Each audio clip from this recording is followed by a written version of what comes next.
We know this code will give us the name of the day if we give it the day number. For day equals to 5, it will print Friday. If we run for day equals to 7, it will print Sunday.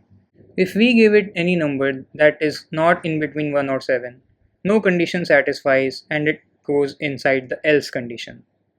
Now, since we have different cases for different day numbers, we can replace this code with something called as switch case. We'll switch the day number. We'll write switch day, then curly braces, and we'll write all our cases one by one. Each case will represent a specific day number.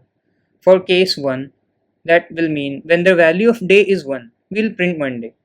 We'll also use our break statement so that if one case is satisfied, the other cases are not even checked and we save some time. We'll write one case for every day and each case will be printing the day name if that case gets satisfied. I've added all the cases and let's now print for day equals to 1. Now, since the value of day is 1, our code enters the switch statement, case 1 gets satisfied, Monday gets printed, and then we break out of the switch case. Now, for day equals to 5, case 5 gets satisfied, Friday gets printed, and now we break out of the switch case. For any other value, let's say 50, we'll need something like an else case.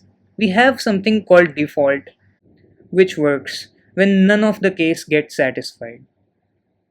We'll print invalid in case none of the case gets satisfied and now run our code.